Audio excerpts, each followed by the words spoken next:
안녕하세요. 저는 평범한 유부녀입니다.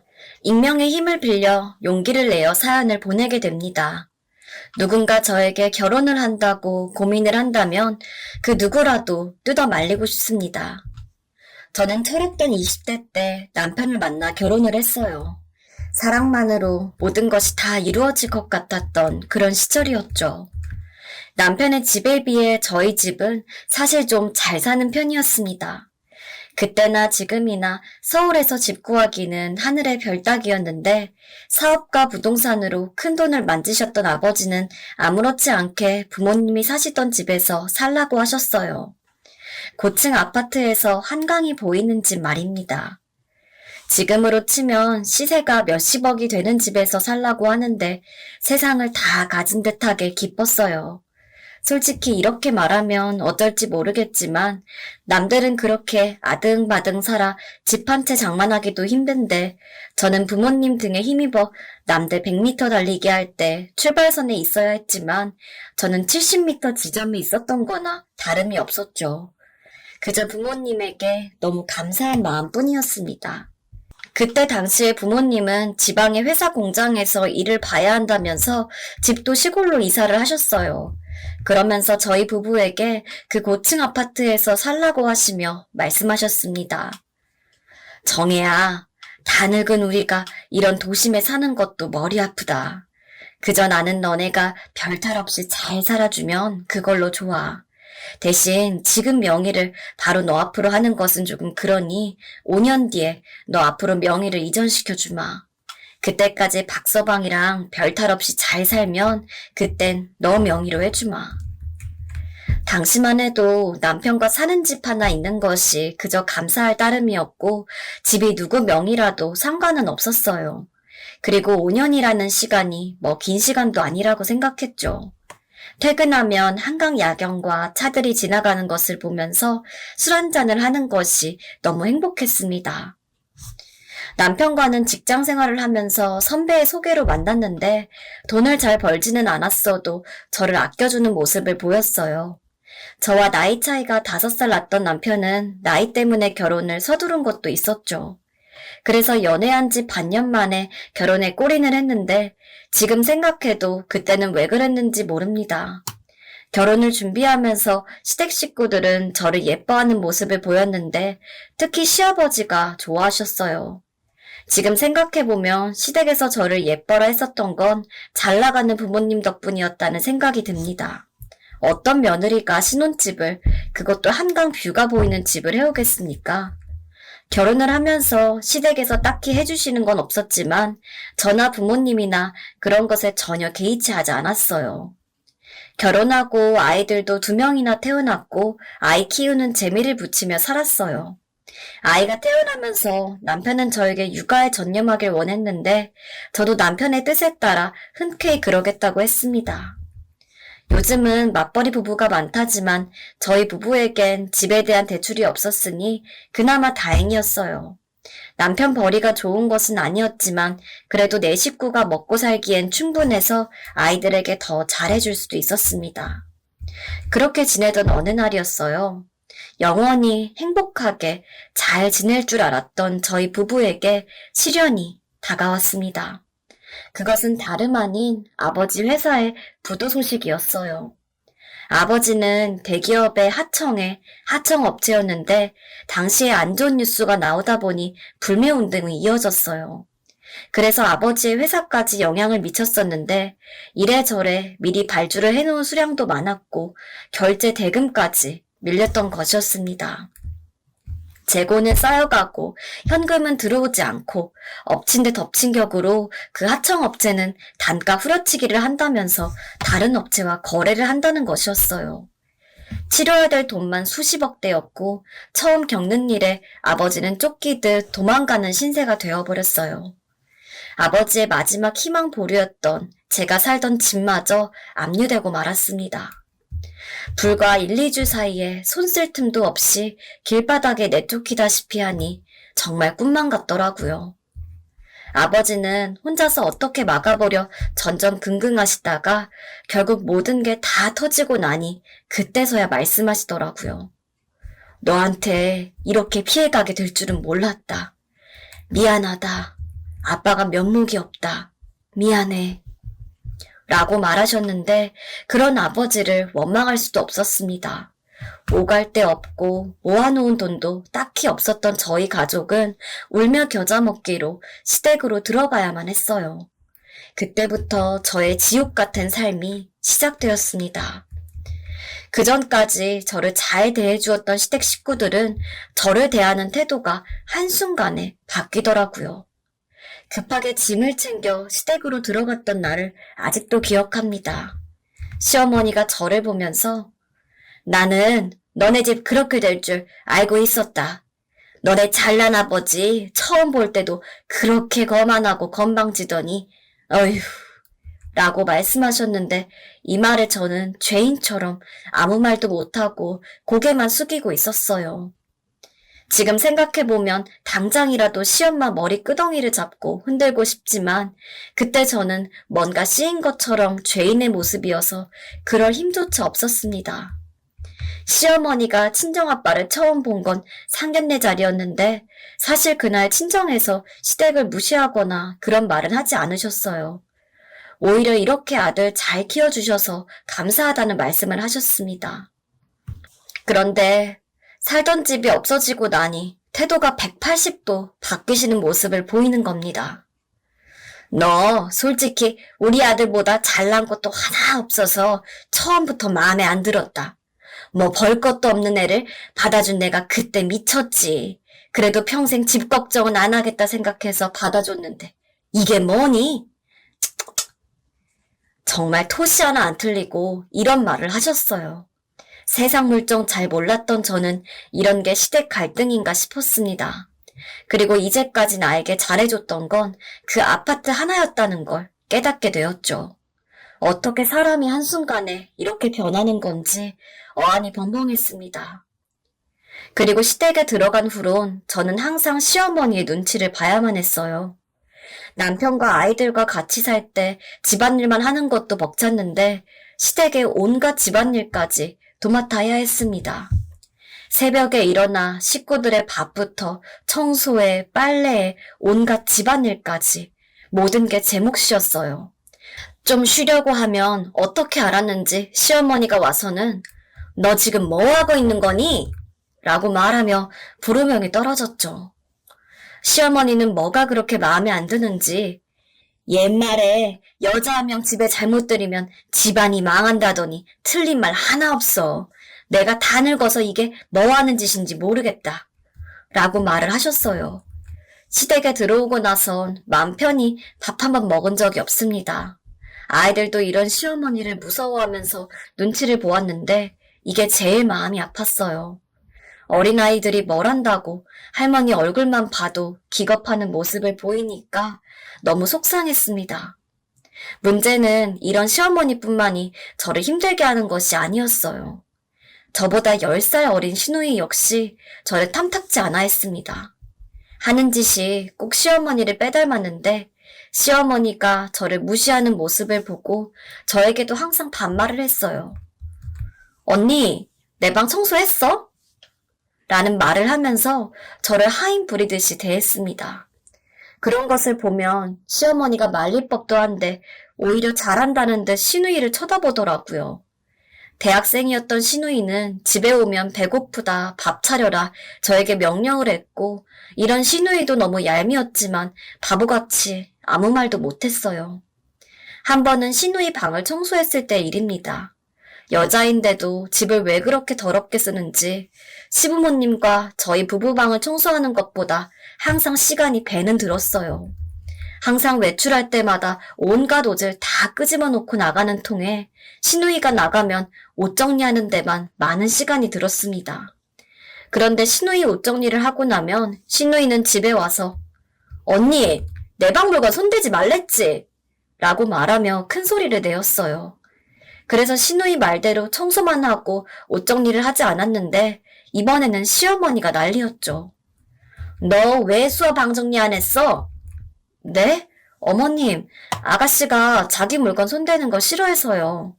그럼 방꼬라지가 저렇게 된 걸 그냥 냅둔다는 거니? 너 나한테 반항하는 거니? 참, 저보고 어쩌라는 건지 울며 겨자 먹기로 시누이 방을 다시 정리했습니다. 그런데 그날 집에 들어온 시누이는 저에게 난리를 쳤어요. 언니, 내 옷에 손 댔어? 아가씨, 그게 무슨 말이에요?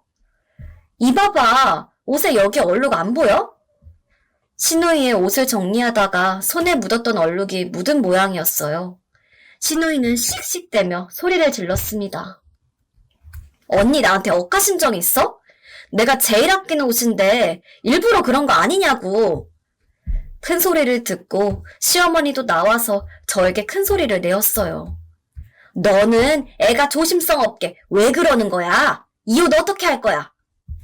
빨래하면 지어질 얼룩 가지고 성을 내는 탓에 저는 나이도 한창 어린 시누이에게 욕을 먹어야 하는 운명이었죠. 시댁에 사는 하루하루는 저에게 지옥과 같았고 너무 서럽고 억울한 일들이 많았어요. 못된 모녀의 악행들에 대해 이야기하자면 아마 밤새 해도 부족할 겁니다. 참 저도 그때는 못났던 것이 친정아빠 원망도 많이 했어요. 그때 명의만 제 앞으로 돌려놓았어도 이렇게 무시당하면서 살진 않았을 텐데 하는 생각이 들었습니다. 하루는 시누이의 옷을 빨래했는데 그날 저녁 시누이가 저에게 와서 또 큰 소리로 소리를 지르는 겁니다. 야, 너 내가 흰옷 다른 거랑 같이 빨지 말랬지? 라고 말하면서 기껏 괴누워서 옥장에 넣은 흰 티셔츠를 제 얼굴에 던져버리는 겁니다. 다른 옷과 함께 빨래를 하면서 색깔이 이염된 것이었어요. 그런데 제가 아무리 이 집에 얹혀 산다지만 이건 좀 아니라는 생각이 들었습니다. 그리고 언니도 아니고 야라니. 아무리 나이가 어리고 잘 모른다지만 그래도 지켜야 될 선은 있지 않나요? 저도 참다 못해 소리를 질렀습니다. 아가씨, 저한테 야라고 했어요? 그래도 지킬 건 지켜요. 야가 뭐예요? 뭐? 그럼 뭐라고 해? 나이 처먹고 대접받고 싶으면 제대로 해. 지금 뭐라고 했어? 내가 틀린 말 했어? 너만 아님 우리 오빠 인생도 이렇게 안 됐어. 그래도 명문대 졸업해서 잘 나갔는데 너 때문에 이게 뭐야? 사람을 무시해도 정도 것이지 그런 말을 들으니 저도 참을 수가 없었습니다. 그래서 시누이와 한바탕 하고 있었어요. 그런데 때마침 장을 보고 온 시어머니가 집에 들어오더니 저희를 말리셨죠. 저에게 잔소리를 퍼부으셨어요. 너는 흰 옷은 흰 옷끼리 빨아야 한다는 것도 몰라? 얘가 뭐 틀린 말한 것도 아니잖아. 라고 말하면서 저를 나무라셨습니다. 시누이가 어린애도 아니고 자기 빨래는 자기가 하면 되지. 또 그걸 제 잘못이라 말하는 시어머니도 죽도록 미웠어요. 찬밥 신세도 하루 이틀이지 이렇게 사는 것이 너무 서러웠습니다. 유일하게 제가 숨을 돌릴 수 있었던 것은 시아버지였어요.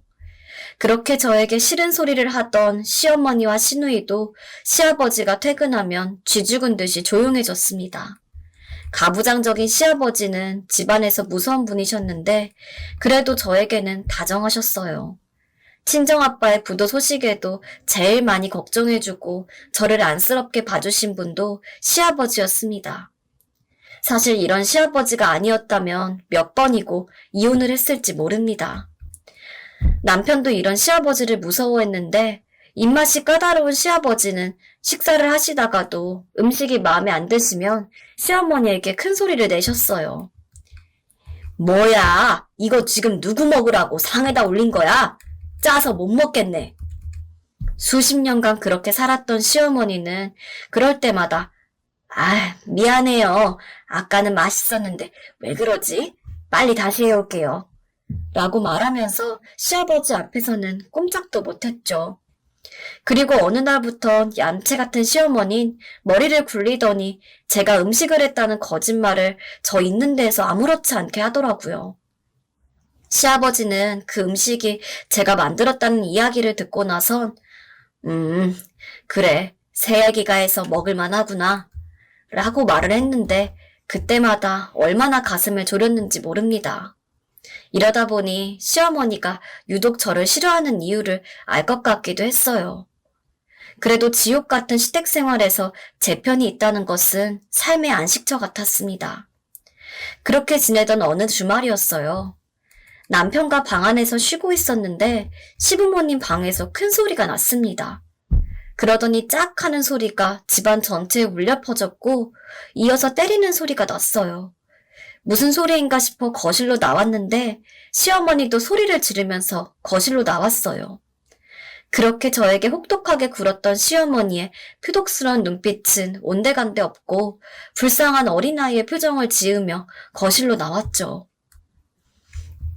그 모습을 보고 너무 놀라서 시아버지를 말렸어요. 시아버지가 무서웠지만 제가 말리지 않으면 안 되겠다는 생각이 들었습니다. 시아버지도 눈이 돌아가 있는 상태셨는데 제가 와서 말리자 조금은 진정이 되었어요. 애미야, 미안하다. 라고 저에게 말하면서도 시어머니에게는 내가 며느리 때문에 참는다. 진짜 다음에 또 그러면 가만히 안 둬. 라고 말하면서 안방문을 쾅 닫고 들어갔어요. 시어머니가 무슨 잘못을 크게 했길래 저렇게 노하셨나 생각이 들다가도 이놈의 식구들은 시어머니가 이런 상황인데도 아무도 말리지 않나 하는 생각이 들었어요. 그 모습을 보고 있던 시누이도 잠깐 거실로 나오더니 시아버지가 방으로 들어가시는 모습을 보고 자기 방으로 휙 하고 들어가 버리더라고요. 놀란 가슴을 진정시키면서 시어머니를 일으켜 들었고 시어머니는 민망한지 밖으로 나가셨어요. 시어머니가 걱정이 되었지만 동네 마실 간 거라 생각하고 방으로 들어왔어요. 자고 있던 남편을 깨워 이야기했습니다. 당신 지금 잠이 와? 아버님이 어머님 막 손찌검하셨어. 그제서야 잠이 깬 남편은 저에게 귀찮은 듯이 대답했어요. 하루 이틀 아니야. 엄마 또 뭐 잘못했나 보지. 괜히 아버지 저럴 때 말리면 더 야단나. 이놈의 집안은 이런 상황이 마치 당연하다는 듯 이야기하더라고요. 남편의 반응에 더 어이가 없었고 항상 화목하게 자랐던 친정 식구들과 다른 모습에 당황스러웠습니다. 그리고 다음 날이 되었는데 시어머니는 잠깐 제 눈치를 살피는 것 같더니 평소와 다름없이 저를 괴롭히기 시작했어요. 시아버지가 집에 계실 땐 그래도 얌전한 시어머니는 시아버지가 잠깐 외출한다며 나가자 저에게 잔소리를 하기 시작했습니다. 시어머니는 저에게 못 볼 꼴을 보였다 생각했는지 아님 창피했는지 이후로 저를 못 살게 구는 정도가 더 심해지더라고요. 이런 생활은 1년 넘게 반복이 되었습니다. 남편에게 이야기를 듣자 하니 시아버지가 고생해서 벌어온 돈을 시엄마가 갯돈을 넣었다가 개주가 도망간 다음부터는 이런 생활이 계속되었다고 하더라고요. 어렸을 때 근 10년 동안 모아놓은 돈을 다 날렸다면서요. 그래도 차라리 이혼을 하지 그렇게까지 손찌검할 일인가 싶기도 하고 시어머니도 본인이 아무리 잘못을 했어도 왜 아직까지 같이 살고 있나 의문이 들었어요. 집안에서 시어머니와 시누이의 눈치만 보는 것도 서러운데 시어머니가 쓸데없는 짓을 할 때마다 말리는 것은 항상 저의 몫이었습니다. 한 달에 4-5번은 역정을 내면서 시어머니에게 손찌검하는 시아버지를 볼 때마다 저도 미쳐버릴 것 같았습니다. 정작 친자식이라고 있는 남편놈과 시누는 이런 일이 있을 때도 대수롭지 않게 넘어가는 것이 이상하다 못해 콩가루 집안 같았어요. 아무리 사람을 미워해도 어떻게 그렇게 맞는 시어머니를 가만히 보고만 있을 수 있겠나요? 그럴 때마다 시아버지에게 그러시지 말라 말렸는데 유일하게 저의 말을 들어주는 건 시아버지뿐이었어요. 매번 이러면 시어머니도 저에게 고마움을 느낄 법도 한데 시어머니의 괴롭힘은 전혀 바뀌는 것이 없었습니다. 그렇게 지내던 어느 날이었습니다. 친정 아빠에게 전화가 와서 손자들을 보고 싶다고 연락이 왔어요. 시댁 생활을 하면서 친정에 자주 못 찾아뵈었기에 시어머니에게 아이들과 함께 1박 2일로 친정 식구들과 여행을 다녀온다고 했어요. 그랬더니 시어머니는 아주 야단이었죠. 너네 아빠 만나 도망가려 그러는 거 아니야? 절대 못 간다. 내가 네 속셈 모를 줄 알아? 니네 아빠 사업 그렇게 크게 했으면 꽁쳐놓은 돈 있을 거 아니야. 그거 가지고 도망가려고 이렇게 개수작 부리는 거 아니야? 라고 말을 하는데 정말 미친 사람 같았습니다. 너 이렇게 나가면 차라리 이혼해. 이 말에 그동안 쌓아왔던 울분이 한꺼번에 폭발했어요. 이혼이요? 어머님, 말 잘하셨어요. 이제는 하다못해 어머님 입으로 이혼하라는 말까지 나오네요. 그래요, 이혼할게요. 라고 말하며 아이들을 데리고 시댁을 나왔어요. 수년 동안 하루에도 몇 번씩 참아온 것이 폭발한 순간이었죠. 무심한 남편이야 자기 집이야 편하겠지만 저는 어쩌겠어요. 그리고 남편도 친정이 망한 이후론 저를 대하는 게 예전 같지도 않았었죠. 순간 욱해서 터져나온 말이지만 차라리 잘 됐다는 생각이 들더라고요. 친정아빠를 만나 그동안 혼자 참아왔던 울분을 터뜨렸어요. 이야기를 듣고 나선 친정아빠 미안하다면서 집을 나오라고 하더군요. 친정아빠의 친구가 경기도 외곽에서 펜션을 하는데 당분간 거기에서 지내라고 하면서 1,000만 원을 주셨어요. 그렇게 한 달의 시간이 지났고 남편에게 무작정 이혼 통보를 했습니다. 그런데 남편도 대수롭지 않게 알겠다고 하더라고요. 제가 이런 인간과 살았다는 사실이 참 믿기지가 않았습니다. 변호사도 저의 이야기를 듣더니 이혼은 걱정하지 말라고 쉽게 될 것 같다고 이야기했어요. 그런데 얼마 전 시어머니에게 전화가 왔어요. 애기야, 나 살려줘라. 집으로 빨리 와줘. 어? 흐느끼는 소리였는데 바로 짝 하는 소리가 나며 전화 끊으라는 시아버지의 소리가 들렸습니다.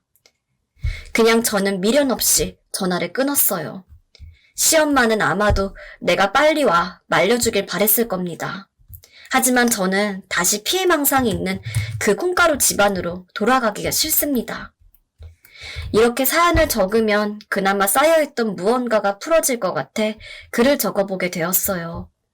다 털어놓으니 정말 속이 뻥 뚫리는 기분입니다. 들어주셔서 감사합니다. 두 번째 사연입니다.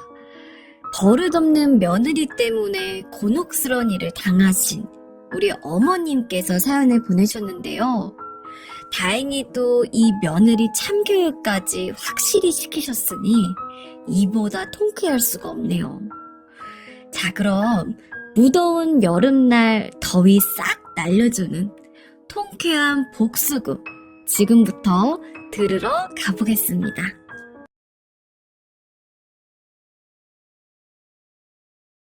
안녕하세요. 이제 결혼한 지 40년이 다 되어가는 60대 아줌마입니다. 제 이야기를 속 시원하게 털어놓고 싶어 이렇게 사연을 보내게 되네요.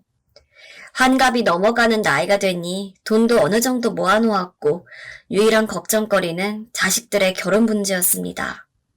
농사를 하면서 삼형제 대학까지 보내고 취업도 잘해서 밥벌이를 잘하고 있었는데 첫째 녀석이 유일하게 말썽을 부렸습니다. 둘째와 셋째는 공부를 잘하지는 못했어도 여자 꼬시는 재주는 있었는지 20대 때는 항상 여자 문제로 속을 썩여 골치가 아팠어요. 반면에 첫째는 학창시절에 이렇다 할 문제 없이 열심히 공부만 하는 모범생이었어요. 학교에서 샘님 소리를 들을 만큼 얌전하고 착실했는데 이러다 보니 걱정 없이 잘 키울 수가 있었습니다. 총구석에서 과외나 학원을 보내지 않아도 열심히 공부하는 첫째가 고맙다는 생각이 들었어요. 서울에 있는 좋은 대학교에 합격했을 땐 마을에 크게 플랜카드를 붙일 만큼 저희 동네의 자랑거리였습니다. 그렇다고 제가 이렇게 글을 쓰는 것은 첫째에 대한 자랑을 하려고 하는 것은 아닙니다. 공부만 너무 열심히 하다 보니 이놈은 여자 한번 사귀어 본 적이 없었어요. 나이 40이 다 되어가는데도 여자라고는 멀리하는 것을 보면 신기하다는 생각이 들었습니다. 첫째는 운동도 잘 못하고 유일하게 잘하는 것이 공부였는데 대학원에 석사 박사 과정까지 밟다 보니 나이가 30이 훌쩍 넘을 때까지 학교에서 살았죠. 자식 공부에 돈 아까워하는 부모가 어디 있을까요? 대학원까지 보내다 보니 돈이 만만치 않게 들었지만 그저 첫째가 성공하기를 바라는 마음에 농사일을 하면서 뒷바라지를 해주었습니다. 자신이 다니던 대학교에서 시간 강사를 하다가 10살이나 어린 여대생을 사귄 적이 있다고 했는데 그때 얼마나 기쁘고 행복했는지 모르겠어요. 아들이 34살 때 처음 여자친구라고 집에 데리고 왔는데 저에게 그날은 아들이 대학교 입학을 했을 때보다 더 기뻤어요. 그런데 그 여자애는 소위 말해서 싸가지가 없었습니다. 요즘 젊은 사람들이 다 그런지는 모르겠는데 제가 보는 앞에서도 아들을 대놓고 무시하거나 하인 부리듯이 행동하더라고요. 잘난 아들이 저런 여자한테 휘둘리는 것을 보니 답답했어요. 그래도 아들은 그런 모습도 예쁘고 귀엽다며 웃어주는데 속으로 벨도 없다고 생각했습니다. 수업을 가르치면서 만났다는데 사실 10살이나 나이 차가 나는데도 저렇게 만나는 게 신기하다는 생각도 들었어요. 그런데 아들은 이제 홍기가 다 되었는데 저렇게 새파랗게 어린 여자애랑 어떻게 결혼을 할 수 있으려나 걱정이 되었죠. 아니나 다를까 그 여자애와는 반년도 못 되어서 헤어졌습니다. 살면서 한 번도 힘든 모습을 보인 적이 없는 아들이었는데 헤어지고 나서는 술에 취해 다 큰 녀석이 엉엉 울더군요. 아들은 34살의 나이에 처음 사랑했던 여자가 그 어린 여자였고 헤어지면서 상처를 많이 받은 것 같았어요. 아들에게 이야기를 들어보니 그 어린 여자애는 아들 수업을 들으면서 학점 관리를 잘 받기 위해 아들과 연애를 한 게 아닐까 하는 생각이 들었습니다. 그렇지 않고서야 어떻게 학기 수업이 끝나자마자 이별을 할 수가 있을까요? 그 여자애는 학기 수업이 끝나고 방학이 되자 일방적으로 아들의 연락도 받지 않았다는데 아들은 무슨 일이 있나 한참을 걱정을 했다고 합니다. 그리고 그 여자가 사는 자취방으로 찾아가 봤는데 문전박대를 했다고 했어요. 엄마 앞에서 그깟 여자하고 헤어졌다고 우는 아들을 보는 어미의 마음은 어떻겠습니까? 10년 넘게 공부만 하느라 정말 연애라고는 1도 모르는 아들이 답답한 생각도 들었습니다. 선자리라도 마련해주고 싶은 게 부모 마음인데 시골 촌구석에서 알고 있는 사람들이라고는 함께 농사를 짓는 동네 주민들밖에 없었어요. 그렇게 아들은 그 여자와 헤어지고 매일 술로 지새우며 많이 힘들어했죠. 이런 일이 있고 나고 1년이라는 시간이 지났습니다. 아들도 감정선이 어느 정도 회복이 된 것 같아 보였고 혼자 서울에서 잘 생활하는 것 같아 보였어요. 가끔 음식들을 갖다 주었는데 남자 혼자 사는 집구석을 보자니 마음이 편하지는 않았어요.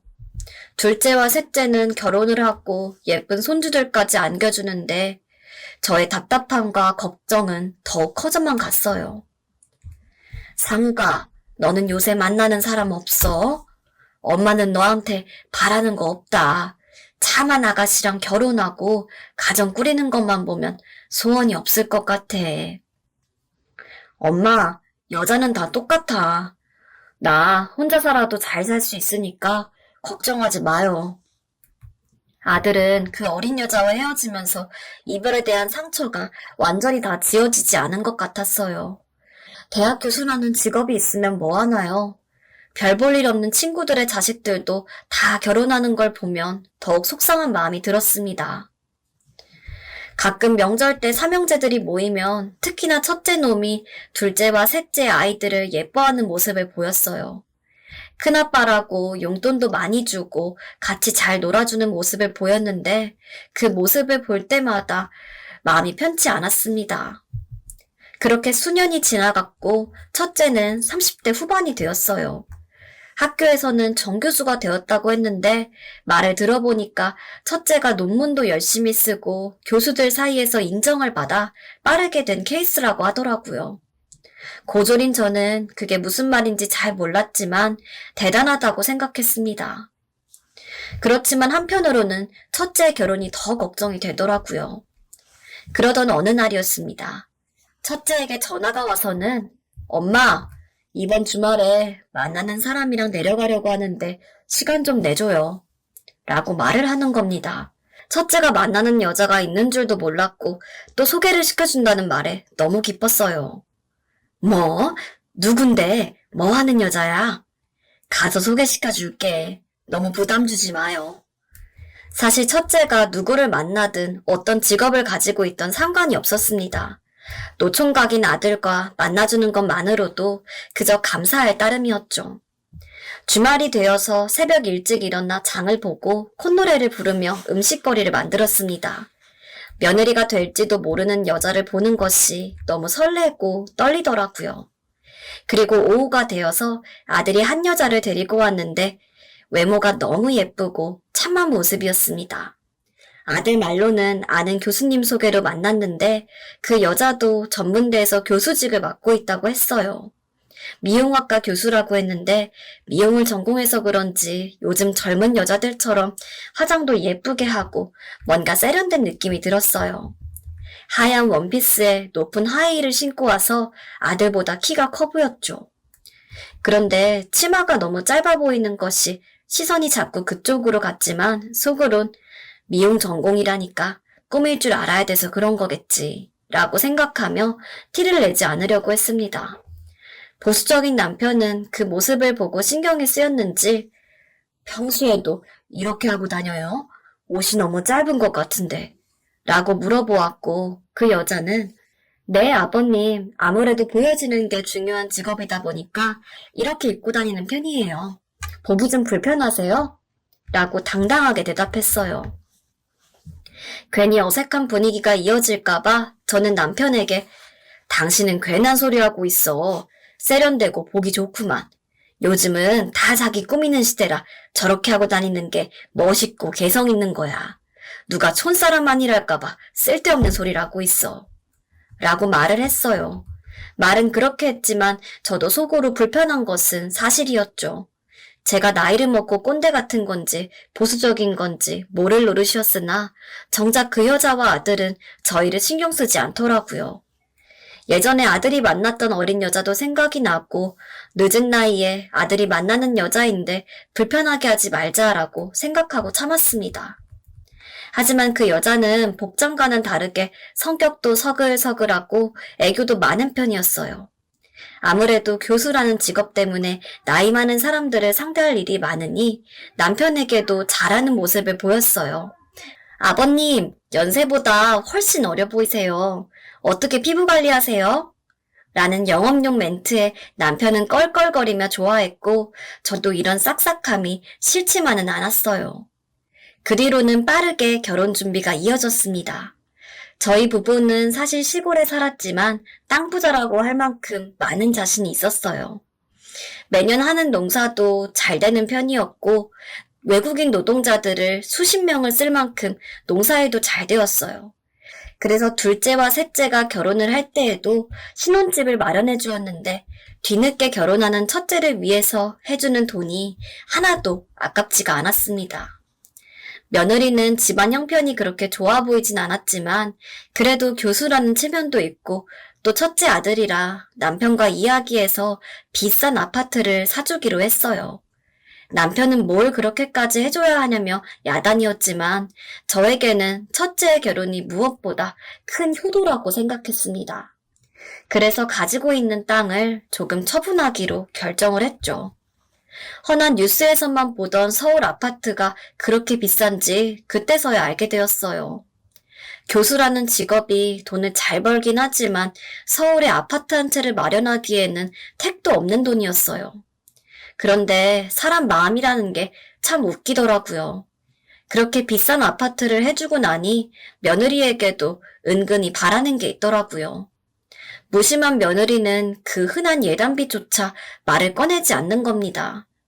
그래도 남들 다 하는 건데 도무지 이야기를 꺼내지 않자 답답한 생각이 들었어요. 그렇다고 이것을 먼저 달라고 이야기할 수도 없는 노릇이고 그래서 첫째에게 이야기했어요. 사돈 집안에서는 뭐 예단비니 이런 건 말 안 하니? 예단비? 에이 엄마 그 사람한테 뭐 바라고 그러는 거 아니지? 요즘 그런 거 형식적인 거라고 생략하는 사람도 많아. 내 친구도 그런 거 없이 했고 괜히 돈 왔다 갔다 하면 서로 불편해지잖아. 아무리 그래도 그렇지 비싼 아파트 한 채를 받아놓고 이렇게 입 싹 닫아버리는 것은 너무하다는 생각이 들더라고요. 남편에게도 이야기했는데 정작 남편은 대수롭지 않게 여기고 제가 괜히 유난을 떠는 건가 싶기도 했어요. 그래 뭐 그런 거 안 하면 어때? 둘만 좋으면 그만이지. 라고 생각하면서 애써 자기 위로를 했습니다. 그렇게 첫째는 결혼식을 올렸고 행복하게 잘 지내는 모습을 보였습니다. 그런 모습을 보니 저도 안심이 되었고 노총각 아들을 구원해준 맏며느리가 고맙다는 생각이 들었습니다. 맏며느리는 애교가 많은 편이었는데 아들이 시켰는지는 몰라도 바쁜 와중에도 저와 남편에게 전화도 꼬박꼬박 잘해주었어요. 둘째 며느리와 셋째 며느리는 사실 애교가 없는 편이고 가족 행사나 명절 때 보아도 저와 남편을 어려워했는데 맏며느리와 비교가 되었죠. 사회생활을 오래 하기도 했고 자신보다 나이 많은 교수님들을 상대하다 보니 그런 예의나 매너가 몸에 배어있다고 생각이 들었어요. 하지만 먼저 이렇게 다가오고 애교 부리는 사람을 싫어할 사람이 누가 있겠어요. 무뚝뚝한 남편도 맏며느리 이야기를 자주 했고 저도 이러다 보니 맏며느리가 제일 정이 갔습니다. 뭐 없지 않아 잘 나가는 직업을 가지고 있던 것도 한몫했던 건 사실이었어요. 이러다 보니 며느리에게 둘째와 셋째 모르게 몰래 용돈도 주기도 했습니다. 이제 70을 바라보는 저희 부부에게 돈이라는 게 있어도 딱히 쓸 데도 없었고 또 교수로서 일을 하며 돈을 어느 정도 벌긴 하겠지만 시부모님께 용돈을 받으면 얼마나 좋을까 하는 생각이 들었죠. 그저 첫째에게 잘하는 것만으로도 고마운 생각이 들었으니까요. 그렇게 지내던 어느 날이었습니다. 친척이 결혼식을 한다길래 전날 남편과 짐을 챙겨서 서울로 올라갔어요. 둘째와 셋째도 서울에 살고 있었지만 제일 정이 가는 첫째의 집에서 하루 묵기로 하고 다음날 결혼식에 참석하기로 했습니다. 평소보다 일찍 퇴근한 첫째 부부는 남편과 저를 데리고 저녁 식사를 대접하고 싶다고 하더라고요. 집에서 먹어도 되는데 굳이 오랜만에 서울에 왔으니 좋은 레스토랑에서 대접하고 싶다고 했습니다. 한강 야경이 보이는 곳에서 저녁을 먹으니까 무언가 어색하더라고요. 그렇게 식사를 하고 있는데 며느리가 잠깐 화장실에 간다면서 자리에서 일어났습니다. 며느리가 저쪽에서 누군가를 만난 듯 했는지 반갑게 인사하는 소리가 들렸어요. 김 교수, 여긴 어쩐 일이야? 어머, 박 교수님, 여기 식사하러 오셨어요? 클래식 음악이 나오는 조용한 레스토랑에서 며느리와 아는 사람인 듯한 사람들의 목소리에 저와 남편은 그쪽을 쳐다보지 않을 수가 없었어요. 이야기를 들어보니 맏며느리 대학교 교수인 듯한 느낌이었죠. 이쪽으로 와서 소개를 해준다면 인사를 하려고 기다리고 있었습니다. 그런데 며느리는 저의 예상과 다르게 다른 이야기를 했습니다. 그런데 누구랑 왔어?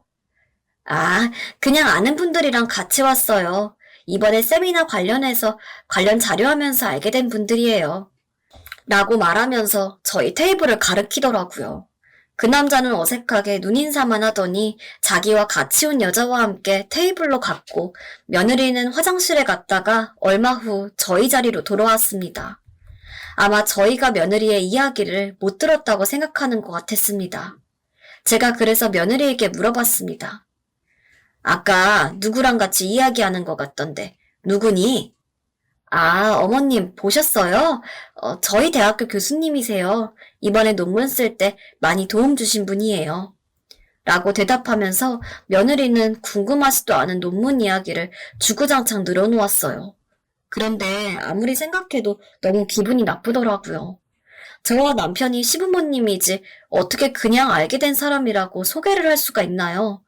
농사일을 하느라 항상 피부가 까맣게 그을려 있고 그날 레스토랑 분위기와 맞지 않는 옷을 입었다고 한들 시부모님을 그렇게 소개하는 며느리가 이해가 되지 않았죠.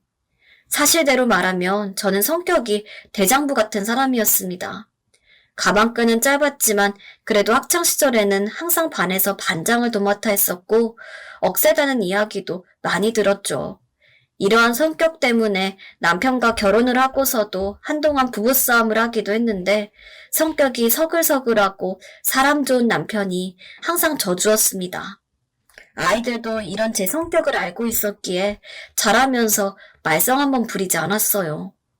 어쨌든 제가 그렇게 예쁘다 예쁘다 하고 잘 챙겨주던 맏며느리가 저희 부부를 그렇게 취급한다는 것에 대해 너무 화가 나더라고요. 그래서 맏며느리에게 이야기했습니다. 너 아까 이야기하는 거 사실 다 들었다. 교수인지 뭔지 몰라도 그 사람한테 우리 그냥 아는 사람이라고 소개한 거 아니니? 어머님, 아니요, 그게 아니라 며느리는 갑자기 귀까지 얼굴이 빨개지며 말끝을 흐리기 시작했어요. 그것을 보니 제가 잘못 들은 것이 아니라고 확신이 들었죠. 그래, 얘기나 들어보자. 왜 그렇게 말한 거야? 우리가 부끄럽니? 이런 고급진 데 데려와서 스테이크도 제대로 못 써는 시부모가 부끄러워?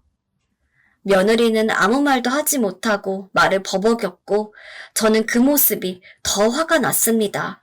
그래서 더욱 큰 소리로 야단을 치기 시작했어요. 너가 얼마나 대단한 걸 한다고 이러는지 알 수가 없다. 한창 저의 잔소리에 며느리는 이야기를 듣다가 어머님, 사실대로 말하자면 서울은 다 그래요. 제 직업 아시잖아요. 얼마나 체면이 중요한지. 교수들끼리는 아무렇지 않은 척해도 서로 얽히고 설켜 있어서 금방 소문나요. 그러다 보면 제가 가르치는 학생들한테도 소문나고요. 저도 제 아버지가 있잖아요. 솔직히 말씀드리면 어머님, 아버님 지금 옷차림도 그렇고 조금 그렇잖아요. 그래서 그냥 둘러댔어요. 기분 나쁘셨다면 정말 죄송해요.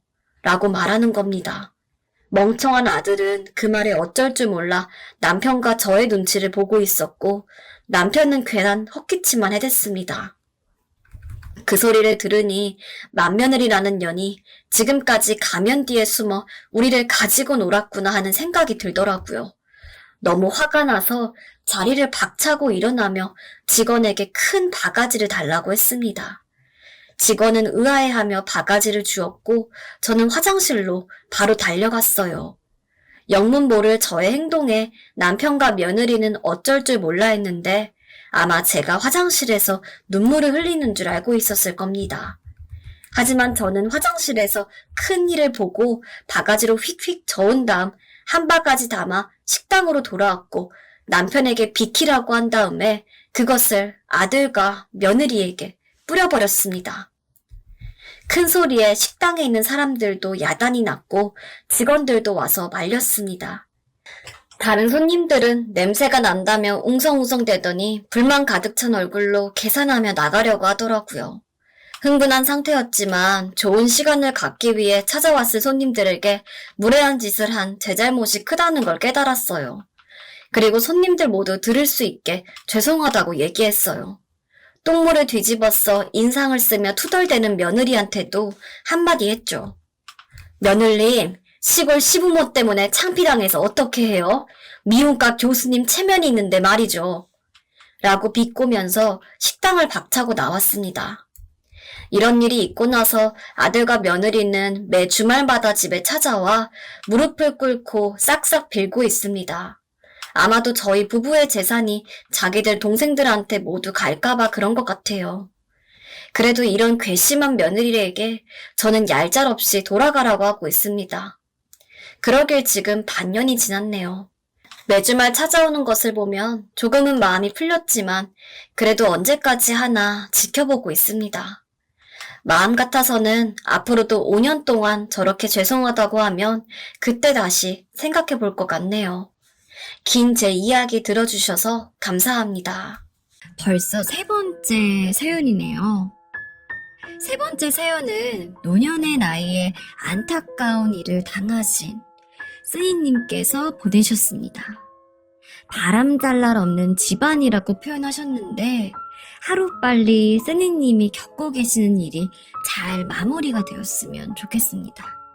여러분들의 많은 댓글 기다리고 있겠습니다.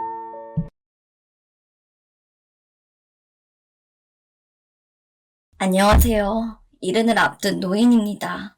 평생 아무런 걱정 없이 행복하게 산다는 것이 이렇게 힘들 줄을 저는 미처 몰랐네요.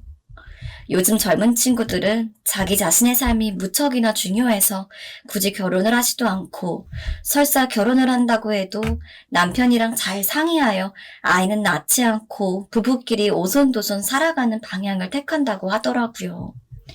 하지만 저희 때는 그런 건 꿈도 꾸지 못하는 상황이었습니다. 결혼은 무조건 어린 나이에, 그리고 결혼을 하게 되면 아이는 낳을 수 있을 만큼 많이. 제가 젊을 때는 아이가 곧 국력이라는 인식이 많이 퍼져 있었기 때문에 비단 저희뿐만 아니라 모든 부부들이 가능한 많은 아이를 낳는 것이 일반적이었습니다. 요즘엔 아무리 국가적으로 아이를 많이 낳는 것을 권장한다고 하더라도 아이를 많이 가지다 보면 필연적으로 모든 아이들에게 충분히 신경을 써주지 못하기도 하고 혹은 현실적인 문제로 아이를 잘 키울 여력이 없어서 많아야 둘, 기본적으로 한 명 정도 만나 잘 사는 게 요즘 세태라고 하더라고요. 가끔 제가 지금 같은 시대에 태어났다면 어땠을까 상상을 해보곤 합니다. 저는 딸만 무려 4세, 아들 2, 총 6명의 자식이 있거든요. 첫째는 딸, 둘째도 딸, 셋째도 딸, 넷째까지 딸이었습니다. 저희 때만 해도 아들을 무척이나 중요시하는 사상이 있었기 때문에 딸만 낳는 저를 남편 그리고 시부모님은 탐탁지 않아 하셨습니다. 어떻게 자식 넷을 낳을 동안 아들 하나를 못 낳냐며 저에게 문제가 있는 거 아니냐는 식으로 구박을 하기 일쑤였죠. 덕분에 딸들은 어릴 때부터 큰 면박을 받아왔습니다. 지금도 그렇지만 당시에도 잘 사는 집은 손에 꼽는 상태였습니다. 하지만 남편은 당시 사업을 통해서 돈을 많이 벌고 있었기 때문에 6아이를 키우는데 전혀 부족함이 없다는 것이 위안이라면 위안이었네요. 하지만 행복한 결혼 생활은 절대 아니었습니다. 요즘이야 남자라고 해서 특별히 여자랑 다르게 교육을 받는다거나 그런 것이 없지만 예전에만 해도 저희는 아무리 집안의 형편이 괜찮아도 딸들은 바깥일을 할 수 없다는 인식 때문에 공부를 하고 싶어도 하지 못하고 그저 집안일만 배우며 아들들만 바깥일을 위해 끝까지 공부를 시키는 일이 허다했습니다. 그리고 제 남편은 전형적인 가부장제도의 표본이라고 할 수 있었습니다. 위에 이야기한 것들은 물론 남편은 사업을 핑계로 집에 들어오지 않고 외박을 하는 일도 잦았습니다. 단순히 외박에서 그치는 것도 아니었죠. 다른 여자를 만나는 것도 무척 많았습니다. 하지만 저는 아무 말도 할 수가 없었어요. 남편은 자신이 외도를 한다는 사실을 전혀 거리낌 없이 당당하게 밝히는 사람이었거든요. 남자가 밖에서 큰일 하는데 여자 좀 만날 수 있지. 요즘 젊은 분들이 제 이야기를 듣는다면 어떻게 이런 일이 있나 놀라우실 수도 있겠지만 사실 저희 때는 저런 사고방식이 보편적이었습니다. 덕분에 저는 행복해야 할 결혼 시절의 대부분을 눈물만으로 보냈던 것 같습니다. 그래도 저랑만 관련된 거였다면 차마 넘길 수 있었을 겁니다. 하지만 딸아이 넷이 모두 공부를 잘하며 각자가 공부에 대해서 많이 관심을 보였는데도 불구하고 여자가 무슨 공부냐면서 대학교까지 보내지 않았던 것은 아무리 저라도 너무 참기가 힘들었습니다. 제가 만약 가진 돈이 있었다면 모든 걸 다 털어서라도 딸아이들 대학을 보내줬을 텐데 안타깝게도 무능한 엄마였던지라 모든 돈은 남편에게만 있었고 제가 몇 날 며칠을 빌며 설득을 해도 전혀 통하지가 않더군요.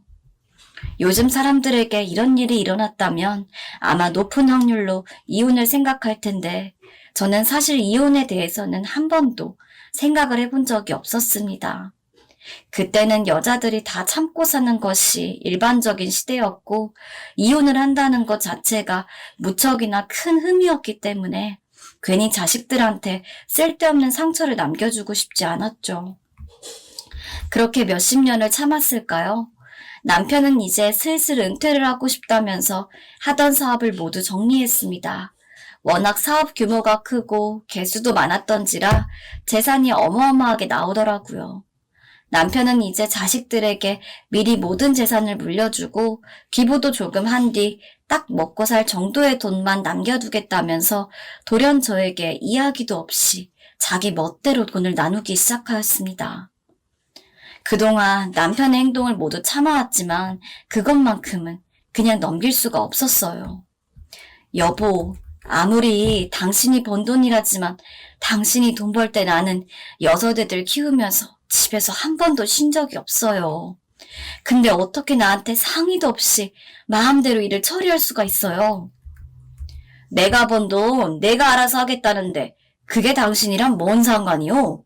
그리고 여자가 집에서 애 키우는 게 당연한 거지. 어디 그리 유세를 떨어.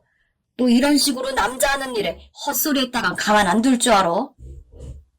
차라리 애들한테 물려준 돈이나 일정했으면 아무 말을 안 했을 겁니다.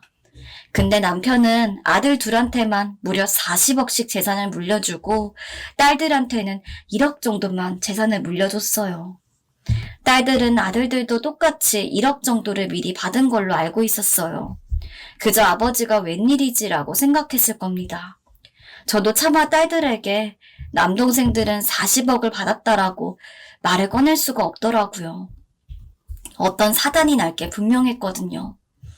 그리고 남편은 20억 정도는 본인이 다니던 학교에 장학금이랍시고 기부를 하고 노후자금 10억을 남겨두었습니다. 사실 저는 저희 먹고 사는 거는 상관이 없어요. 노인네 둘이 사는데 10억이 있어 뭐 하겠습니까, 막말로. 근데 어떻게 아들 둘한테 40억이나 물려주면서 딸들한테는 1억밖에 안 물려줄 수 있는지 이해가 가질 않았죠.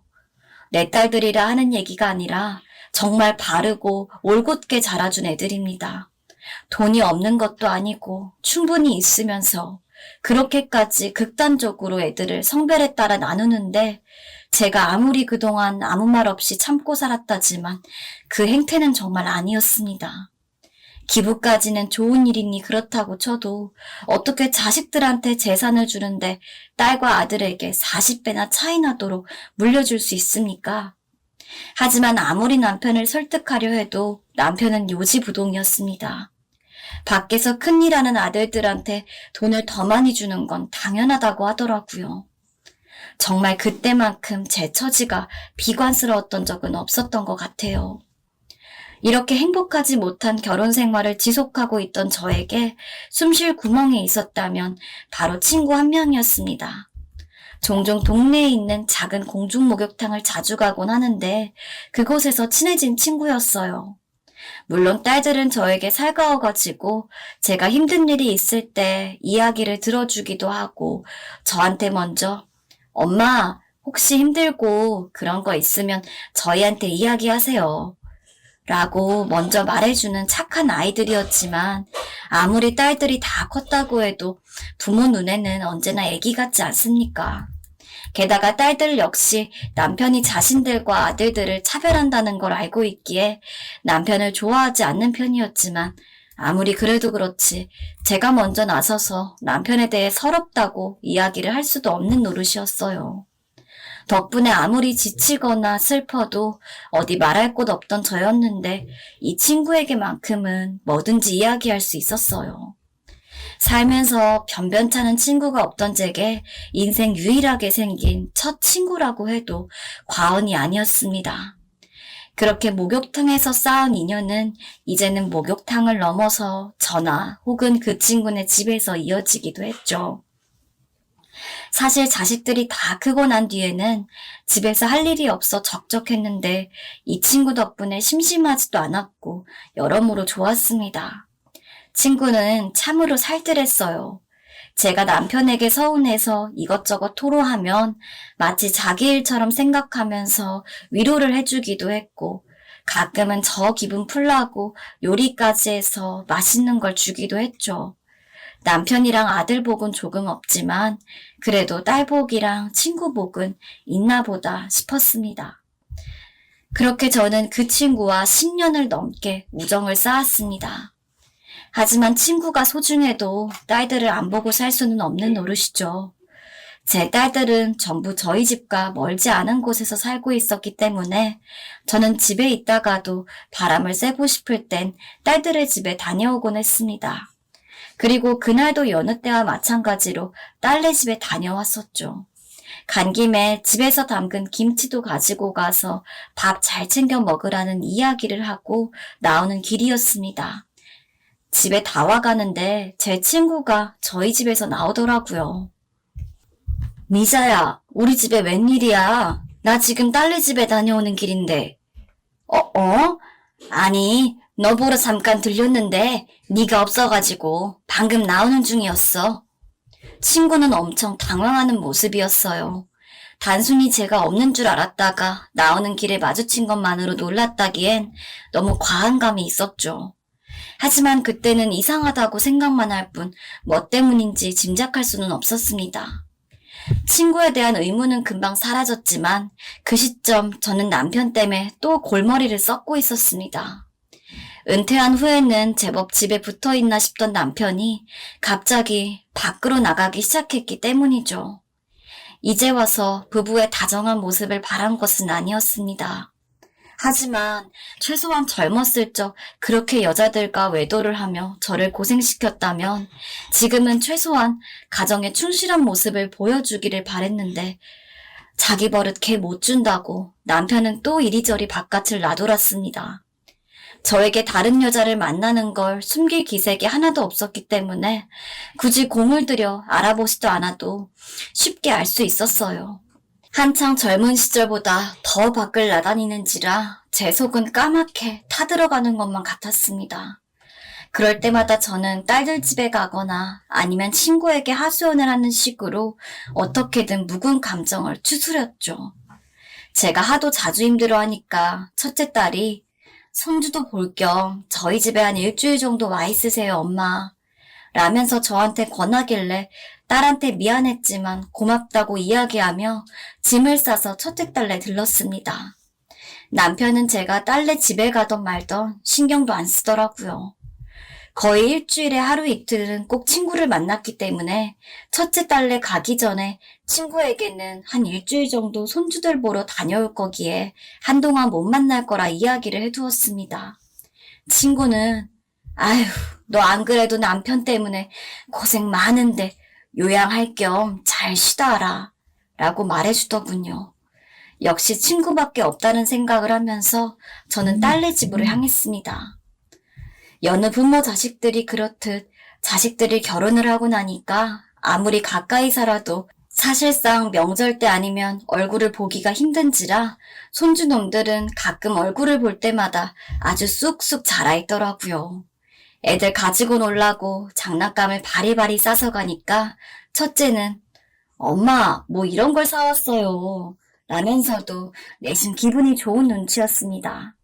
가면서도 내 딸이야 그렇다 치고 사위가 저를 좀 불편해하지 않을까 싶었는데 그런 기색 하나 없이 너무 잘 반겨줘서 고마웠네요. 그렇게 하루, 이틀, 사흘, 나흘 지내다 보니 확실히 집에만 있을 때와는 기분이 달랐습니다. 남편 얼굴을 보지 않는 것도 좋았고 딸이 워낙 저를 데리고 여기저기 자주 다녀준 덕분에 마음이 많이 풀리더라고요. 하지만 그러면서도 빨리 집에 가야겠다는 생각을 했던 것 같습니다. 미운 정도 정이라고 남편은 제가 밥을 차리지 않으면 쫄딱 굶는 성격이었기 때문에 아마 밥도 제대로 못 챙겨 먹고 있을 거란 느낌이 들더라고요. 남편 때문에 속이 썩어가는 와중에도 밥 차려줄 생각이 드는 걸 보니 저도 참 저 같다는 생각을 하면서 첫째에게 이야기했습니다. 이제 슬슬 집에 가봐야겠다. 아직 일주일도 안 됐는데 왜 벌써 가요? 혹시 불편한 거 있어요? 아휴, 불편하긴 무슨. 나야 너무 고맙고 좋지. 오히려 너나 이 서방이 나 때문에 불편한 거 아닌가 싶다.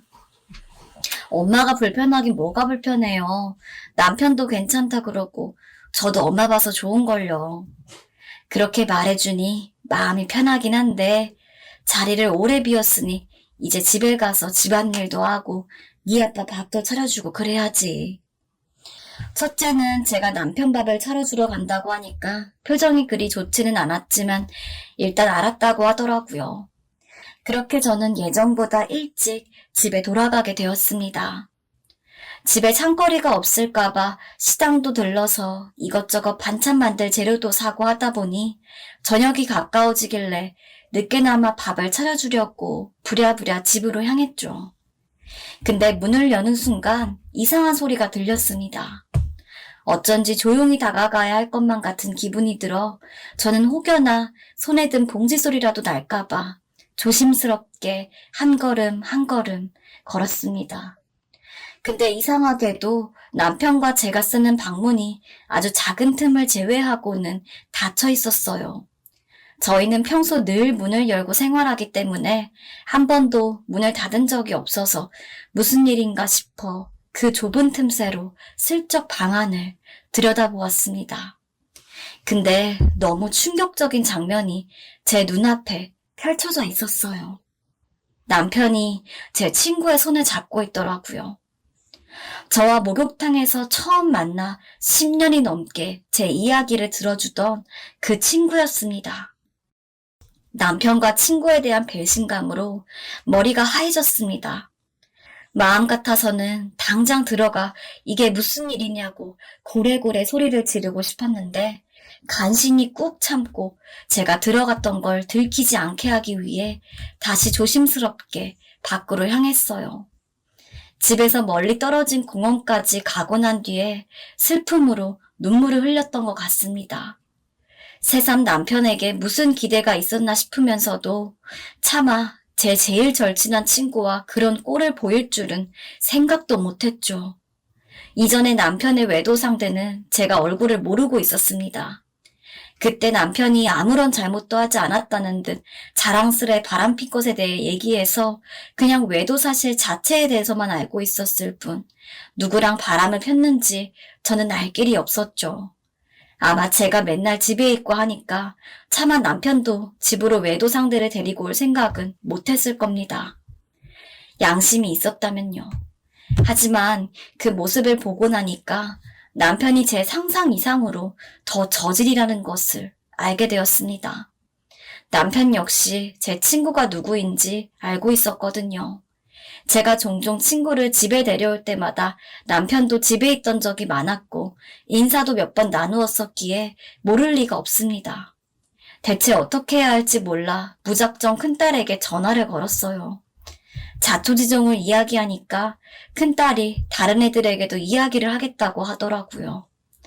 멍하니 벤치에 앉아서 1시간이고 2시간이고 아무 생각 없이 가만히 있었습니다. 기운도 없고 뭘 해야 할지도 모르겠고 그저 막막함만이 저를 감싸더라고요. 그리고 얼마 지나지 않아 큰딸이 다른 딸들과 함께 제가 있는 곳으로 왔습니다. 아니 아빠, 진짜 너무한 거 아니에요? 큰딸은 오자마자 씩씩대면서 화를 냈고 다른 딸들도 마찬가지였죠. 아들들은 왜 안 왔냐고 했더니 큰딸이 전화를 걸었을 때 두 분이 알아서 하겠지. 그냥 너무 신경 쓰지 마. 라면서 관심을 안 보였다고 하더라고요. 사실 저도 아들들에게는 기대도 없었습니다. 어릴 때부터 워낙 남편 사랑을 듬뿍 받고 자랐고 어차피 저와 남편이 싸운다고 한들 아들들은 남편 편이기도 할 테고 어차피 지들 잘 먹고 잘 사는데 문제가 안 생긴다면 적극적으로 나서지 않을 성격이기도 했죠. 그에 비해 딸들은 어릴 적부터 남편에게 불만이 많았습니다. 제가 생각해도 그럴 수밖에 없었죠. 아들은 아들이랍시고 잘 챙겨주는 동안 딸들은 아무리 뭘 잘해도 그 딸이라는 이유 하나만으로 박해를 받았으니까요. 게다가 재산을 물려준 것에 대해서도 딸들은 남편에 대해 화가 많이 나 있었습니다. 첫째와 둘째는 사실 그때를 기점으로 자기들에게는 아빠가 없다고 생각을 하고 있었다고 하더라고요. 셋째는 이야기를 하면서 화가 난 첫째와 둘째를 달래더니 저에게 이렇게 이야기했습니다. 엄마, 지금이라도 아빠와 이혼하면 어때요? 셋째가 직접 이혼 이야기를 꺼내는 것은 처음이었습니다. 아주 예전부터 남편 앞에서 꼼짝 못하는 절 안쓰럽게 보던 첫째와 둘째는 종종 이제 자신들과 동생들도 다 컸으니 우리 생각 말고 엄마 괜찮으면 이혼하라면서 이야기를 몇 번 한 적이 있었는데 셋째는 그동안 한 번도 그런 이야기를 한 적이 없었거든요. 그런 셋째 이야기를 들으니까 정말 제가 정상적인 부부 생활을 한 적이 없다는 게 뼈저리게 와닿았습니다. 이렇게 제 생활은 어찌저찌 마무리가 되고 저는 남편과 이혼을 마친 뒤 첫째 딸네 가까운 내 집에서 새로운 인생을 살게 되었습니다. 하지만 아직까지 해결되지 않은 문제가 하나 있어요. 바로 재산 문제 때문에 딸들이 아들들과 유류분 소송을 이어가게 된 것이죠. 딸들 입장에서는 당연히 할 수 있다고 생각을 하고 저도 남편과 같이 살아오며 딸들이 아들들에 비해 얼마나 차별 대우를 받았는지 알고 있기 때문에 마음으로는 충분히 이해를 했어요. 하지만 그런 한편으로도 아들들 역시 제 배 아파 낳은 자식들이고 애초에 남편이 행동을 똑바로 했다면 자식들끼리 이렇게 얼굴 붉힐 일이 없었을 거란 걸 알기 때문에 너무도 마음이 안 좋습니다. 재선에서 아들들을 설득해 보려고 했으나 원체 고집이 강한 놈들이라 들어먹지를 않네요. 정말 갈 때까지 가보려는 것 같은 느낌에 속이 너무 착잡합니다. 애들이 아주 어릴 때를 제외하고는 바람잘 날이 없었던 집안인지라 하루빨리 모든 일들이 마무리되어서 다시 한번 사이좋은 자식관계로 돌아갔으면 좋겠습니다. 제가 행복하게 사는 것보다도 제 자식들이 아무런 탈 없이 행복한 게 저에게는 우선이네요. 만일 그렇게 된다면 후기라도 남기려 다시 제 이야기를 전하러 오겠습니다. 부디 깔끔하게 일이 마무리되기를 빌어주세요. 긴 이야기 들어주셔서 감사합니다. 마지막 사연 정말 눈물 나는 감동사연이 도착해 있는데요. 다름 아닌 며느리분께서 삶이 봄과 같다는 걸 알려주신 우리 시어머니에 대한 애정어린 이야기를 보내셨습니다. 효부 며느리와 시어머니, 이 두 분의 관계에 저도 깊은 감동을 받았는데요. 자, 그럼 마지막 이야기 들으시며 여러분들도 오늘 하루 잘 마무리하시길 바랍니다.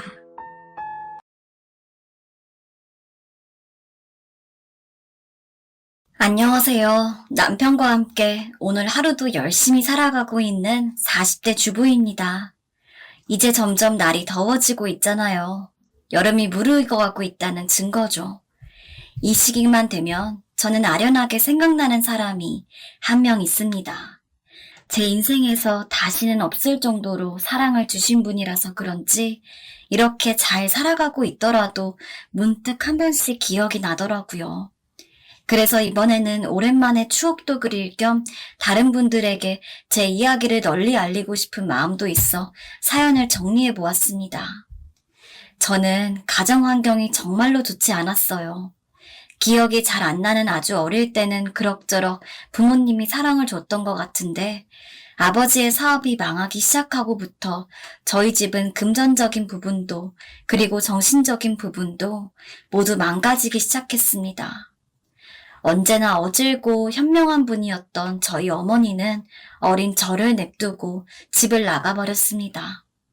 아직도 기억이 나요. 제가 7살 정도였던 것 같은데 엄마는 저에게 사탕 하나를 사주고 작은 가방에 본인 옷을 다 싸고 있었습니다.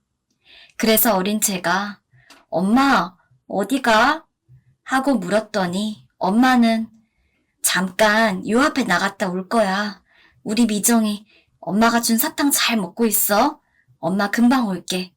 라고 하고는 가방을 들고 밖을 나가셨죠. 그리고 제가 본 엄마의 모습은 그날이 마지막입니다. 한 며칠 동안은 기다려도 오지 않는 엄마 때문에 매일 눈물을 흘렸던 것 같아요. 하지만 나중 가서는 아버지가 저를 때릴 듯이 굴어 그마저도 숨죽여 속으로 삭혀야 했죠. 일이 잘 될 때는 한없이 좋은 부모였던 저희 아버지는 사업이 망하고 엄마까지 집을 나가게 되자 금세 알코올 중독자가 되셨습니다. 돈도 없는데 매일같이 나가 소주를 꼭 사가지고 집에서 드시곤 했죠. 제가 학교를 다닐 무렵부터는 저한테 소주를 사오라며 심부름을 시키는 일도 많았습니다. 요즘은 나이가 안 되면 아무리 부모님 심부름이어도 소주를 못 사는 걸로 알고 있긴 한데 저 때는 그런 것도 없었고 게다가 조금 시골 같은 데서 살고 있던지라 동네 사람들끼리는 다 아는 사이였어요. 그래서 제가 소주를 사러 심부름을 가는 슈퍼 할머니도 제 얼굴을 알고 있었기에 제가 소주 한 병 주세요 라고 하면 아이고 미정이가 애비 때문에 고생이 많네 라면서 소주를 챙겨주시고 저 먹으라고 불량식품 하나를 따로 넣어주실 정도였습니다. 어릴 때는 그렇게 슈퍼할머니가 챙겨주는 불량식품이 좋아 내심 아버지가 더 심부름을 자주 시켰으면 좋겠다고 어린 마음에 생각했던 것 같은데 나중에 제가 중학교에 들어가고 나서도 아버지의 심부름이 계속되자 그때는 정말 다 짜증이 나고 힘이 들더라고요. 친구를 사귀기도 싫어서 늘 혼자 지내며 난 혼자여도 괜찮아, 잘 살 수 있어 라고 다독이면서 독하게 지내왔습니다. 근데 고등학생이 되고 나니 갑자기 엄청나게 외로운 마음이 들더라고요. 저는 제가 좋은 대학에 나와서 제대로 된 곳에 취직을 하지 않으면 미래가 없다고 생각했기 때문에 진짜 죽기 살기로 공부만 해왔습니다. 아버지는 여전히 알코올 중독자로 인생을 허비하고 계셨고 저희 집은 생계가 어려워서 저는 열심히 공부하는 중에도 집안을 이끌어 나가기 위해 몰래 아르바이트를 했어요. 그때야 나이가 어리니 아르바이트 정도밖에 못했지만 나중에 어른이 되면 취직을 하게 될 텐데 그때 가서 돈을 많이 못 벌면 정말 제 인생은 없는 것 같다는 생각이 미치더라고요. 그래서 더욱더 저는 대학이 그리고 좋은 직장이 간절했습니다. 하지만 한편으로는 그동안 누리지 못했던 평범한 학생으로서의 모든 것들이 그립기도 했나 봐요. 중학교 때까지만 해도 거들떠보지 않았던 친구라는 게 너무 가지고 싶더라고요. 다른 애들은 학교 끝나면 같이 맛있는 것도 먹고 하다못해 쉬는 시간마다 매점에 가더라도 친구랑 같이 가는데 저는 누구랑 같이 갈 사람이 없어서 모든 걸 다 혼자 했거든요. 그래서 고등학교에 입학했을 때는 조금 적극적으로 친구를 만들었습니다. 사람을 사귀어 본 적이 없어서 처음에는 조금 어색하긴 했지만 다행히도 저에게는 함께 밥을 먹고 수다를 떨 3명의 친구들이 생겼습니다. 공부 힘들다는 이야기도 하고 서로 모르는 게 있으면 도와주기도 하면서 정말 돈독하게 지냈어요. 제 인생에서 처음으로 제대로 사귄 친구였던 만큼 저는 새 친구를 정말 많이 믿었습니다. 그래서 나중에는 제 개인적인 이야기도 조금씩 하고는 했어요. 하지만 그렇게까지 열성적으로 믿어서는 안 되었나 봅니다. 새 친구 중 한 명의 집에 놀러가서 숙제를 한 적이 있었는데 당시 그 친구의 부모님이 집에 계셨어요. 근데 부모님이 저랑 같이 먹으라고 엄청 맛있는 케이크에 떡볶이도 사주시고 정말 잘 대해주셨거든요. 그래서 제가 그걸 보면서 와, 부럽다. 이런 거 해주는 엄마 있어서 라고 이야기했습니다. 그랬더니 왜? 너희 엄마는 안 해주셔? 라고 물었고 저는 아무 생각 없이 우리 엄마는 나 어렸을 때 집 나갔고 지금은 아빠랑만 살고 있는데 아빠는 매일 술만 마셔 라고 이야기를 해버렸습니다. 지금 생각하면 왜 그랬는지 이해가 안 가요. 근데 아마도 이런 저의 사정에 대해서 안타깝게 여겨주고 위로해줄 사람이 있었으면 했던 것 같습니다. 친구는 조금 놀란 얼굴이었어요. 하지만 별말 안 하고 그냥 제 이야기를 가만히 듣고만 있었죠. 저는 그렇게 한 번도 누구에게 해본 적 없는 저만의 이야기를 하면서 스트레스를 좀 풀었던 것 같습니다. 근데 바로 그 다음날부터 친구의 행동이 변하기 시작했습니다. 게다가 그 친구뿐만이 아니라 함께 친해졌다던 다른 두 친구 역시 이전과는 다르게 이상해졌죠. 제가 이야기를 하기 위해서 자리에 찾아가면 굉장히 어색하고 이상한 표정으로 저를 보다가 어쩔 수 없이 이야기에 끼어준다는 듯 굴기도 했고 점점 저를 빼고 셋이서 행동하는 일이 많아졌습니다. 처음 몇 번은 그냥 바쁜 일이 있었겠지. 나랑 타이밍이 안 맞아서 그런 걸 거야. 라는 식으로 생각하고 넘어가려고 했으나 계속해서 그런 일이 발생하자 더 이상 참을 수 없었던 저는 어느 날 친구 3명을 불러놓고 야, 너네 대체 나한테 왜 그래? 뭐 화난 거 있어? 내가 잘못한 건 말해줘야 알지. 라고 화를 냈습니다. 그랬더니 제가 집에 놀러 갔던 친구가 너 엄마 없고 아빠는 알코올 중독자라며. 그 이야기 우리 엄마랑 아빠한테 하니까 너랑 놀지 말라고 그러더라. 그리고 솔직하게 이야기하는 건데 나도 그 이야기 듣고 너랑 예전처럼 어울리기 좀 꺼려졌어. 라고 말을 했습니다. 저는 순간 너무 화가 나서 그렇게 말한 친구의 뺨을 짝 때렸습니다. 그리고 걔가 그걸 선생님한테 잃은 탓에 저는 다음날 학교에 와서 반성문을 쓸 수밖에 없었죠. 그래도 뺨을 때린 것은 후회하지 않았습니다. 반성문을 100장을 쓰는 한이 있더라도 그때 제가 느낀 기분을 풀려면 정말 한 대라도 온 힘을 다해 때려야 했거든요. 처음으로 사귄 친구에게 그런 식으로 배신을 당한 이후 저는 더 이상 친구를 사귀는 것에 미련을 두지 않았습니다. 물론 모든 사람이 다 그 친구와 같을 거라곤 전혀 생각 안 했어요. 하지만 제가 겉만 보고서 이 사람은 나를 배신할 사람인지 아닐 사람인지를 제대로 알 수 없는 거잖아요. 저는 불확실한 상황에서 그래도 괜찮은 사람일 거야를 믿고 누군가에게 다가가는 게 너무 두려워졌습니다. 또 배신을 당할까 봐요. 그러다 보니 차라리 혼자서 지내는 게 훨씬 좋더라고요. 그리고 아마 예전에는 그렇게 혼자 지내는 것이 익숙했던지라 다시 원래대로 돌아오는 데에도 그렇게 큰 어려움은 없었습니다. 예전처럼 혼자 밥을 먹고 혼자 공부를 하고 혼자 집에 가고 그쯤 되니 저에게 남은 것은 정말로 대학과 취직밖에 없더라고요. 이전에도 그랬지만 그때는 좀 더 뼈저리게 느꼈던 것 같습니다. 그래서 잠잘 시간 아껴가면서 공부를 했습니다.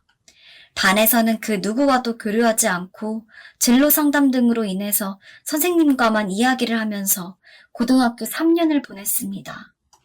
그리고 다행스럽게도 저는 제 노력의 결실을 볼 수 있었어요. 이름만 대면 알 법한 대학에 들어가게 된 겁니다. 합격 통지서를 받고 얼마나 눈물을 흘렸는지 몰라요. 하지만 대학에 가도 그렇게 달라지는 건 없었습니다. 왜냐하면 저에게는 아직 취직이라는 관문이 남아있었기 때문이죠. 사는 게 너무 팍팍해서 그런지 연애든 우정이든 저에게는 다 사치였어요. 근데 그런 저에게 다가오는 남자가 한 명 있었어요. 바로 지금의 남편이었죠. 당시 남편은 저보다 1살이 많은 선배였는데 제가 학생회에 들어가면서 알게 된 사이였어요. 솔직히 말도 한번 제대로 해본 적이 없는데 대체 왜 저를 쫓아다닌 건지 아직도 잘 모르겠지만 여튼 그때 남편은 정말 지겹다 싶을 정도로 제 뒤만 졸졸 따라다녔습니다. 언젠가는 자기를 좋아하게 만들 거라면서 오히려 더 열의를 불태웠습니다. 처음에는 참 이상한 사람이라고 생각했어요. 안 그래도 나는 신경 쓸 게 많고 바쁜데 왜 자꾸 나를 저렇게 방해하는지 짜증이 나기도 했죠. 하지만 그렇게 집념 있는 모습을 계속 보다 보니까 미운 정이라도 든 건지 어느 순간부터는 저도 마음이 가더라고요. 그래서 저는 결국 백기를 들었고 그렇게 저희는 근 2년 만에 사귀게 되었습니다. 본격적으로 연애하기 전에 그때 남편한텐 이렇게 얘기했던 것 같아요. 나는 솔직히 그렇게 유복하게 자라오지 않았고 유복은커녕 오히려 불행하다면 불행하다고 할 수 있는 환경에서 자랐어. 그렇기 때문에 솔직히 지금 상황에서 내가 연애를 하는 건 사치라고 생각해. 그래도 오빠가 좋으니까 사귀기로 결심을 했지만 아마 다른 커플들이 하는 것만큼 자주 만난다거나 내가 특별하게 남들처럼 잘해주지는 못할 거야. 부담스러웠으면 미안. 그래도 이런 이야기는 꼭 해야 될 것 같아서. 남편은 묵묵히 제 말을 듣더니 다 괜찮다고 했어요. 그리고 이렇게 얘기했죠. 네가 못해주는 만큼 내가 더 잘해주면 되지. 그러면 똑같아지는 거 아니야? 라고요. 빈말일 수도 있었을 텐데 그때는 그 말이 정말 제게 큰 위로가 되었습니다. 그렇게 저희는 조금 어설프게 연애를 시작했어요. 저희의 연애는 특별한 건 없지만 아무런 문제도 없이 차근차근 진행됐습니다. 아주 가끔씩은 데이트도 하고 그랬어요. 물론 대부분은 대학에서 만나는 것이 전부였지만요. 그래도 남편은 불평 한번 하지 않았습니다. 오히려 같은 대학이라서 이렇게 대학에 올 때마다 매일같이 저를 볼 수 있다는 게 너무 즐겁다고 했어요. 저도 그건 마찬가지였고요. 그리고 저희는 대학생 커플에서 직장인 커플이 되었습니다. 확실히 직장인이 되고 나니까 다니는 회사가 갈라지게 돼서 대학을 다닐 때처럼 매일 만나는 건 힘들더라고요. 하지만 돈을 벌어 여유가 조금 있게 되니까 대학생 때보다 조금 더 돈을 쓸 줄 아는 데이트를 했던 것 같습니다. 예전에는 아끼고 아껴서 간신히 영화를 보러 갔다면 취직을 하고 난 뒤엔 우리 어디 밥 먹으러 갈까? 심심한데 영화나 보러 갈래? 라는 말을 거리낌 없이 아무렇지 않게 할 수 있을 정도가 되었어요. 취직을 하고 나서도 저희 연애 전선에는 이상이 없었습니다. 오히려 진지하게 결혼까지 준비할 상황이 되었죠. 제가 29이 됐을 쯤 저희 아버지도 급성 폐렴으로 돌아가셔서 이제 정말 이 세상에 저 혼자밖에 안 남았습니다. 그러다 보니까 결혼을 생각하고 있을 때도 제 쪽에는 남자친구가 굳이 허락을 받으러 올 필요도 없었어요.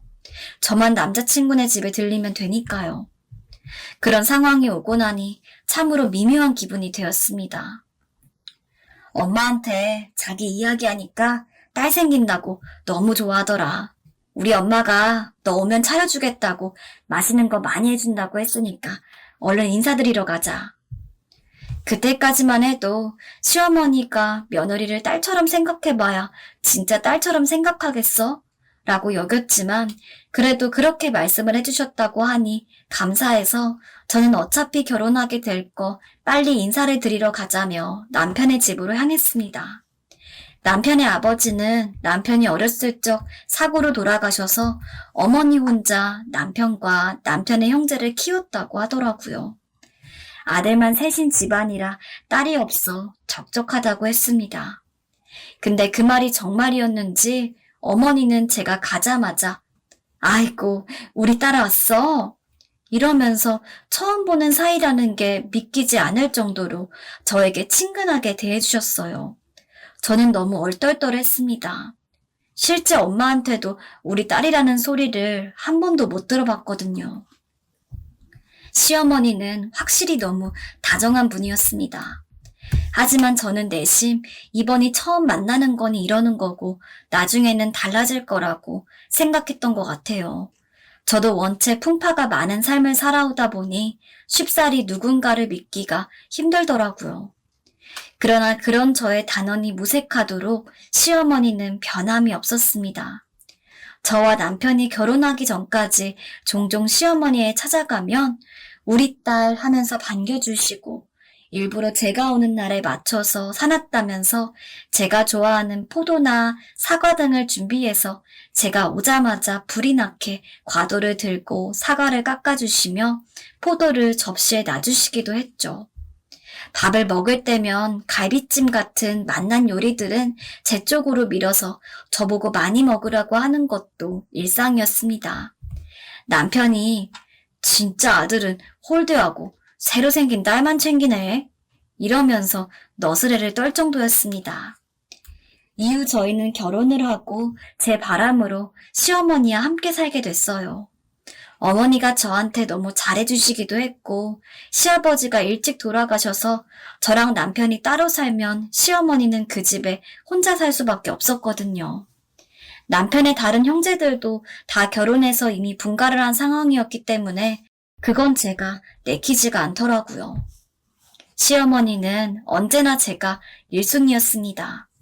결혼 때문에 인사를 드리러 가서 저희 집안 얘기를 한 것 때문에 시어머니는 제가 어릴 적부터 엄마 없이 자랐고 아버지도 제대로 된 부모 노릇을 못했다는 걸 알고 있었는데 그 때문인지 제가 설거지나 요리 등 집안일을 하려고 하면 불이 나게 나와서 그런 거 하지 말라고 하시더라고요. 그리고 이렇게 이야기하곤 하셨죠. 놔둬라 놔둬. 그런 건 엄마가 하는 거야. 시어머니랑 지내는 내내 저는 시어머니가 정말 제 엄마인 것 같다는 생각을 했습니다. 시어머니는 본인이 평생 동안 힘들게 모은 몇천만 원을 저에게 주시면서 이 돈으로 하고 싶은 거 하면서 편하게 살라고 말씀도 해주셨고 진짜 아들은 남편인데도 불구하고 얘가 제대로 못하면 엄마한테 일러라. 알았지? 라면서 제가 정말 친딸인 것처럼 대해주셨죠.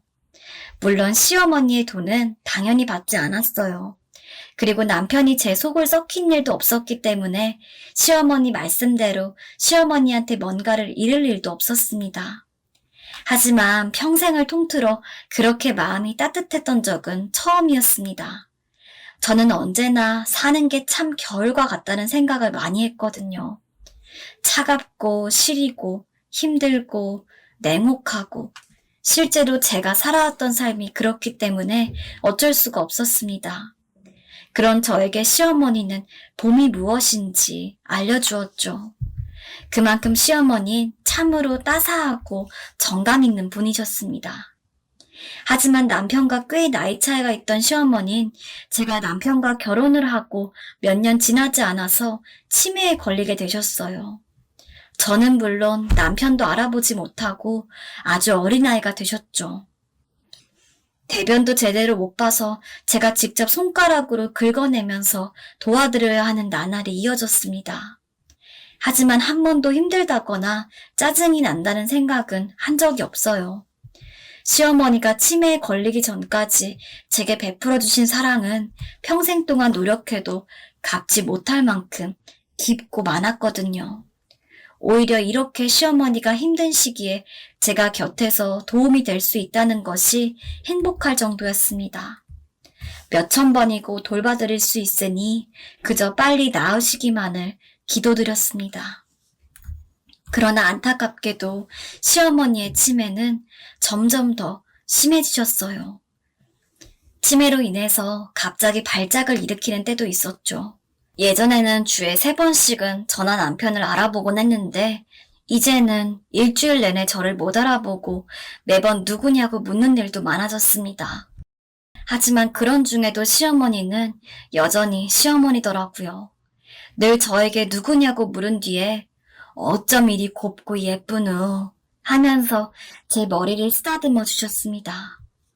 어느 날은 시어머니가 평소 드시려고 모아둔 사탕 바구니에서 사탕 몇 개를 꺼내더니 제가 들어오자마자 저만 먹으라고 손에 쥐어준 적도 있었고 또 어느 날은 어머니가 본인 옷에서 발견한 1,000원짜리 몇 장을 소중히 품고 계시다가 제가 어머니 대소변을 받으려고 들어가니 밖에 있는 남편 인기척에 대고 눈치를 보면서 이 돈 가지고 너만 맛있는 거 사 먹어라 라면서 돈을 주기도 했습니다. 사탕을 받은 날 그리고 돈을 받은 날 둘 다 얼마나 울었는지 모르겠어요.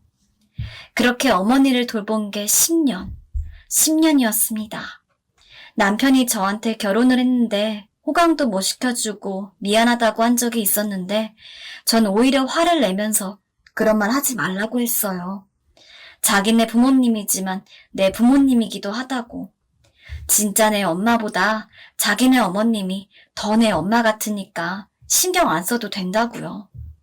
저는 정말로 제 몸 힘든 건 괜찮으니까 어머니가 아프지 않고 저랑 오래오래 살아주셨으면 했습니다.